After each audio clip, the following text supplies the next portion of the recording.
नमस्कार, story with नीति में आपका स्वागत है। आइए सुनते हैं मुंशी प्रेमचंद जी की लिखित कहानी कफन।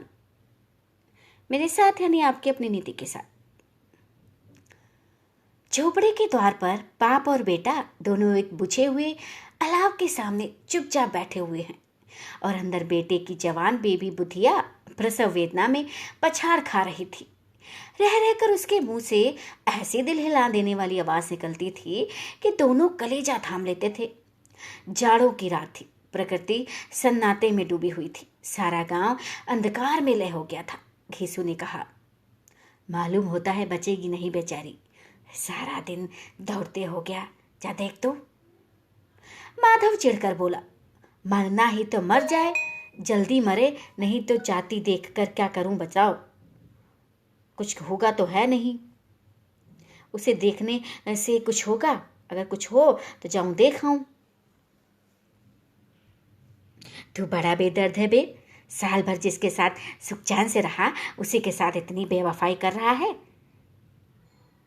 तो मुझसे तो उसका तड़पना और हाथ पांव पटकना नहीं देखा जाता पिताजी। चमारों का कुनबा था और सारे गांव में बदनाम था। घीसू एक दिन काम करता तो 3 दिन आराम करता। माधव इतना कामचोर था कि आधा घंटे काम करता तो घंटे भर चिलम पीता, इसलिए उन्हें कहीं मजदूरी भी नहीं मिलती थी। घर में मुट्ठी भर की भी अनाज मौजूद नहीं हो सकती थी, तो उनके लिए काम करने की कसम थी। जब 2-4 फाके हो जाते तो घिसू पेड़ पर चढ़कर लकड़ियां तोड़ लाता और माधव बाजार से बेच लाता, और जब तक वे पैसे रहते दोनों इधर उधर मारे मारे फिरते। गांव में काम की कमी तो थी नहीं, किसानों का गांव था। मेहनती आदमी के लिए 50 काम थे, मगर इन दोनों को उसी वक्त बुलाते जब 2 आदमियों से एक का काम पाकर भी संतोष कर लेने के सिवा और कोई चारा न होता। अगर दोनों साधु होते तो उन्हें संतोष और धैर्य के लिए संयम और नियम की बिल्कुल जरूरत ना होती। ये तो उनकी प्रकृति थी। विचित्र जीवन था इनका। घर में मिट्टी के 2-4 बर्तन के सिवा कोई संपत्ति भी नहीं थी। फटे चीथड़ों से अपनी नग्नता को ढाके हुए जिए जाते थे। संसार की चिंताओं से मुक्त, कर्जा से लदे हुए, गालियां भी खाते, मार भी खाते, मगर कोई कमी नहीं। दीन इतने कि वसूली की भी बिल्कुल आशा न रहने पर भी लोग इन्हें कुछ न कुछ करते देते थे। मटर आलू की फसल में दूसरों के खेतों से मटर या आलू उखाड़ लाते और भून भान कर खा लेते, या 10-5 ओक उखाड़ लाते और रात को चूसते। घीसू ने इसी आकाशवृत्ति से 60 साल की उम्र काट दी और माधव भी सपूत बेटे की तरह बाप ही के पद चिन्हों पर चल रहा था, बल्कि उसका नाम और भी उजागर कर रहा था। इस वक्त भी दोनों अलाव के सामने बैठकर आलू भून रहे थे, जो कि किसी खेत से खोद लाए थे। घीसू की स्त्री का तो बहुत दिन पहले देहांत हो गया था। माधव का ब्याह अभी पिछले ही साल हुआ था। जब से यह औरत आई थी उसने इस खानदान में व्यवस्था की नींव डाल दी थी, और इन दोनों बेगैरतों का दोजक भरती रहती थी। जब से वह आई ये दोनों और भी आराम तलब हो गए, बल्कि कुछ अकड़ने भी लगे थे। कोई कार्य करने को बुलाता तो निर्ब्याज भाव से दुगुनी मजदूरी मांगते। वही औरत आज प्रसव वेदना से मर रही थी और ये दोनों इसी इंतजार में थे कि वह मर जाए तो ये आराम से सोएं। घीसू ने आलू निकालकर छीलते हुए कहा, जाकर देख तो बहू की क्या दशा है।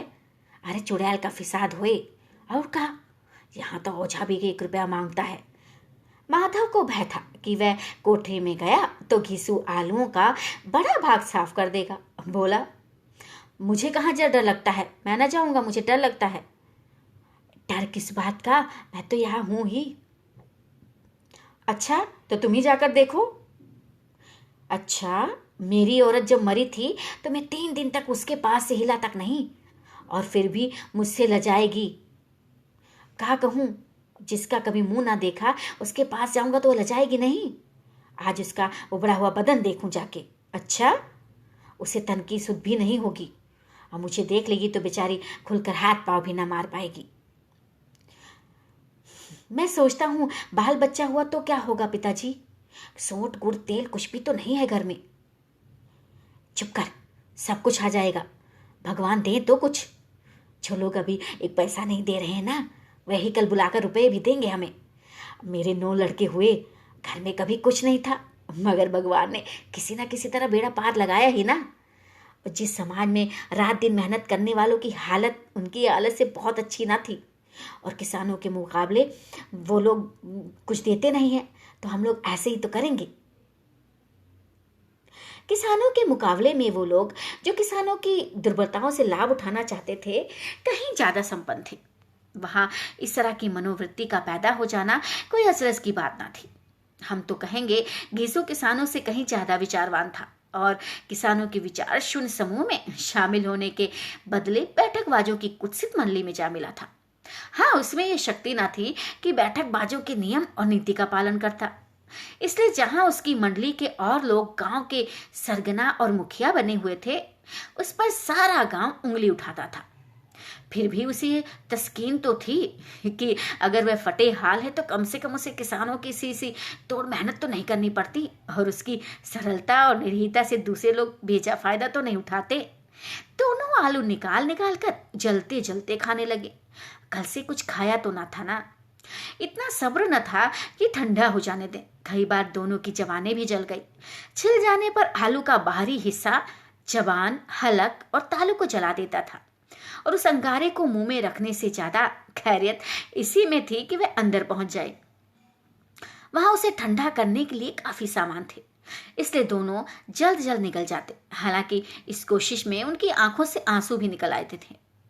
घीसू को उस वक्त ठाकुर की बारात याद आई जिसमें 20 साल पहले वो गया था। उस दावत में उसे जो तृप्ति मिली थी वह उसके जीवन में एक याद रखने लायक बात थी और आज भी उसकी याद ताजी थी। बोला, वह भोज नहीं भूलता बेटा। तब से फिर उस तरह का खाना और भरपेट नहीं मिला। लड़की वालों ने सबको भरपेट पूरियां खिलाई थी, सबको, छोटे बेड़े सबने पूरियां खाई और वो भी असली घी की। अरे चटनी, रायता, 3 तरह के सूखे साग, एक रसेदार तरकारी, दही, चटनी, मिठाई। अब क्या बताऊं कि इस भोज में क्या स्वाद मिला हो। कोई रोक टोक नहीं थी और जो चीज चाहे मांगो, जितना चाहे खाओ। लोगों ने ऐसा खाया कि किसी ने पानी ना पिया गया। मगर परोसने वाले थे कि पत्तल में गरम गरम गोल गोल सुवासित कचौड़ियां डाल ही देते थे। मना करने की चाहिए नहीं, पत्तल पर हाथ रोके रहते थे, मगर वह है कि दिए जाते हैं। और जब सबने मुंह धो लिया था तो पान इलायची भी मिली थी मुझे कहाँ पान लेने की सुध थी। अरे इतना खा लिया था कि खड़ा ही ना हुआ जाता था। झटपट जाकर अपने कंबल पर लेट गया था। ऐसा दिल दरियाव था वो ठाकुर। है भगवान उसके खानदान को अमर रखे। माधव ने इन पदार्थों का मन मजा लेते हुए कहा, अब हमें कोई भोज पे नहीं खिलाता ना ऐसे।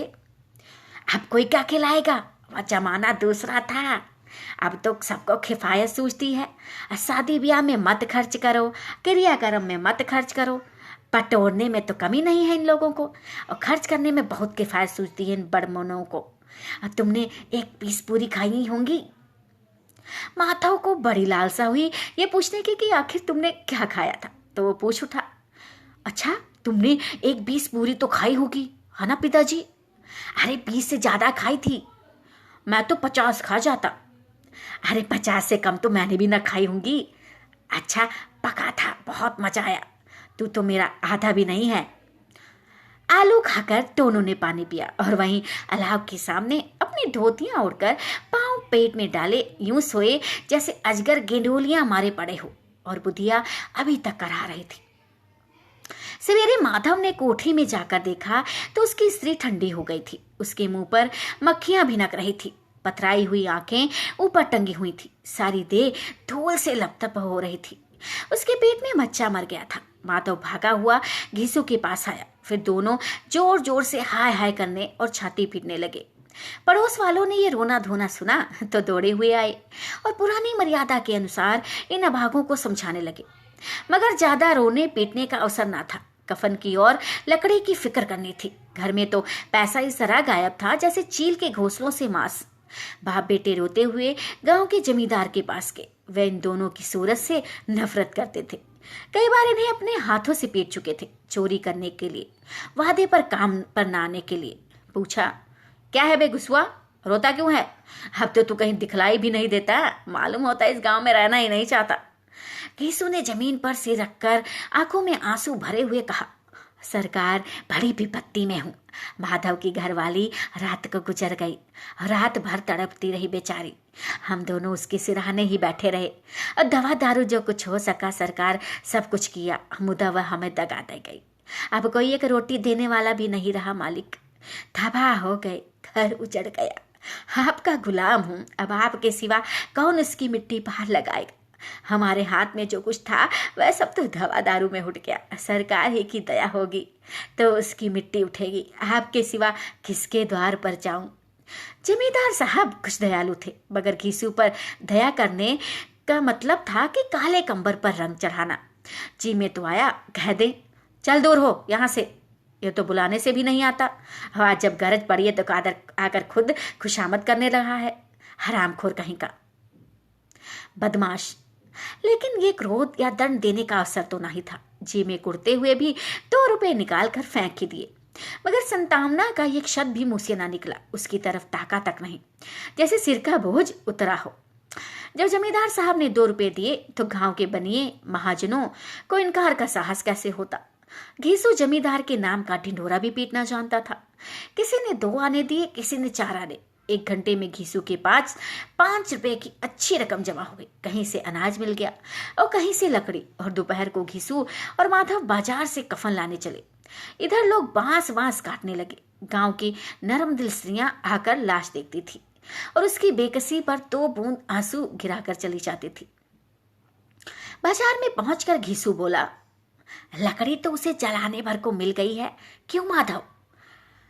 हाँ, लकड़ी तो बहुत है, अब कफन चाहिए। तो चलो कोई हल्का सा कफन ले लेवें। हाँ और क्या, लाश उठते उठते रात हो जाएगी पिताजी। रात को कौन कफन देखता है? कैसा बुरा रिवाज है कि जिसे जीते जी तन ढकने को चिथरा भी ना मिले, उसे मरने पर नया कफन चाहिए। है, कफन लाश के साथ जल ही तो जाता है, और क्या रखा रहता है। यही 5 रुपए पहले मिलते तो कुछ दवा दारू करा लेते। दोनों एक दूसरे के मन की बात ताड़ रहे थे। बाजार में इधर उधर घूमते रहे। कभी इस बाजार की दुकान पर गए तो कभी उस दुकान पर। तरह तरह के कपड़े रेशमी और सूती देखे, मगर कुछ जचा नहीं। यहाँ तक कि शाम हो गई। तब दोनों ने जाने किस दैवी प्रेरणा पूर्व निश्चित व्यवस्था से एक मधुशाला के सामने जा पहुंचे और जैसे किसी पूर्व निश्चित व्यवस्था से अंदर चले गए। वहां जरा देर तक दोनों असमंजस में खड़े रहे। फिर घीसू ने गद्दी के सामने जाकर कहा, साहू जी, एक बोतल हमें भी देना। उसके बाद कुछ चिखोना आया, तली हुई मछली आई और दोनों बरामदे में बैठकर शांतिपूर्वक पीने लगे। कई कुच्चियां ताबड़तोड़ पीने के बाद दोनों शुरूर में आ गए। घीसू बोला, कफन लाने से क्या मिलता, आखिर जल ही तो जाता, कुछ बहू के साथ थोड़ा न जाता। माधव आसमान की तरफ देखकर बोला, मानो देवताओं को अपनी निष्पापता का साक्षी बना रहा हो। दुनिया का दस्तूर है पिताजी, नहीं लोग बांबनों को हजारों रुपयों के दे देते, कौन देखता है, पर लोग में मिलता है कि नहीं। बड़े आदमियों के पास धन है, फूंके, हमारे पास फूंकने को क्या है। घीसू हंसा, अबे कह देंगे कि रुपए कमर से खिसक गए, बहुत ढूंढा मिले नहीं।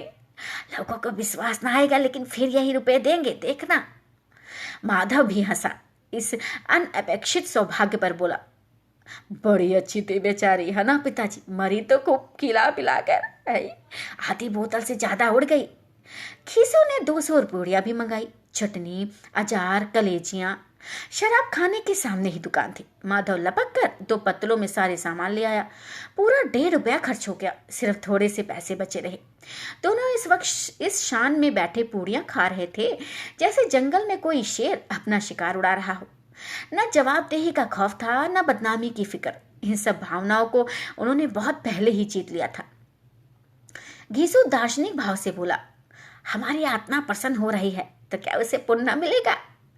माधव ने श्रद्धा से सिर झुकाकर तस्दीक की, जरूर से जरूर होगा। भगवान तुम अंतर्यामी हो, उसे बैकुंठ ले जाना। हम दोनों हृदय से आशीर्वाद दे रहे हैं। आज जो भोजन मिला वह कभी उम्र भर ना मिलता। आहा। एक क्षण के बाद माधव के मन में एक शंका जागी। बोला, क्यों दादा, हम लोग भी एक ना एक दिन वहां जाएंगे ना। घीसू ने इस भोले भाले सवाल का कुछ उत्तर न दिया। वह परलोक की बातें सोचकर इस आनंद में बाधा न डालना चाहता था। जो वहां हम लोगों से पूछे कि तुमने हमें कफन क्यों नहीं दिया तो क्या कहोगे? कहेंगे तुम्हारा सिर। पूछेगी तो जरूर, तू कैसे जानता है कि इसे कफन न मिलेगा? पागल, तू मुझे ऐसा गधा समझता है? अरे 60 साल का दुनिया में घास खोदता रहा हूं, उसको कफन मिलेगा और बहुत अच्छे से मिलेगा। माधव को विश्वास न आया। बोला, कौन देगा? रुपए तो तुमने चट कर दिए। वह तुमसे पूछेगी। उसकी मांग में सिंदूर तो मैंने डाला है, तुमसे थोड़ा ना पूछेगी, मुझसे पूछेगी। कौन देगा? बताते क्यों नहीं? अरे वही लोग देंगे जिन्होंने अब की दिया है। आपके रुपए हमारे हाथ ना आवेंगे।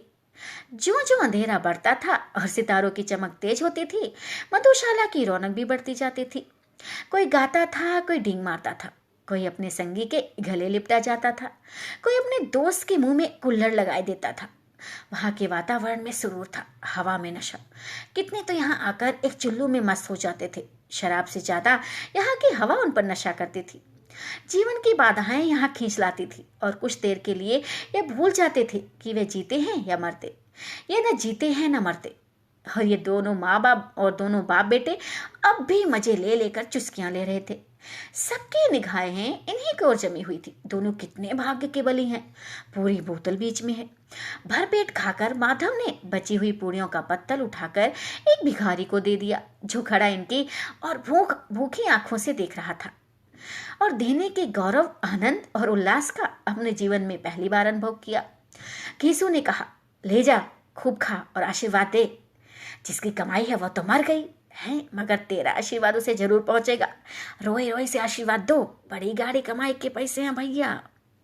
माधव ने फिर आसमान की तरफ देखकर कहा, वह बैकुंठ में जाएगी। है ना दादा, बैकुंठ की रानी बनेगी। घीसू खड़ा हो गया और जैसे उल्लास की लहरों में तैरता हुआ बोला, हाँ हाँ बेटा, बैकुंठ में जाएगी। किसी को सताया नहीं और किसी को दबाया नहीं। मरते मरते हमारी जिंदगी की सबसे बड़ी लालसा भी तो पूरी कर गई। हाँ, वो बैकुंठ ना जाएगी तो क्या मोटे मोटे लोग जाएंगे, जो गरीबों को दोनों हाथों से लूटते हैं और अपने पाप को धोने के लिए गंगा में नहाते हैं और मंदिरों में जल भी तो चढ़ाते हैं। श्रद्धालुता का ये रंग तुरंत ही बदल गया। अस्थिरता नशे की खासियत है।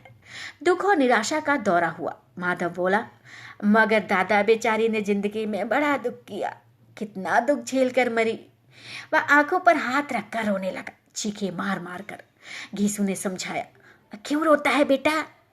खुश हो कि वह मायाजाल से मुक्त हो गई, जंजाल से छूट गई। बड़ी भाग्यवान थी जो इतनी जल्दी माया मोह के बंधन से छूट गई। और दोनों खड़े होकर गाने लगे, ठगनी क्यों नैना झमकावे, ठगनी क्यों नैना झमकावे। ये दोनों अपने दिल में मस्त गाते जाते थे। फिर दोनों नाचने लगे। उछले भी खूब, कूदे भी खूब, गिरे भी, मटके भी, भाव भी बताए, अभिनय भी किए और आखिर नशे में मदमस्त होकर वहीं गिर पड़े। समाप्त।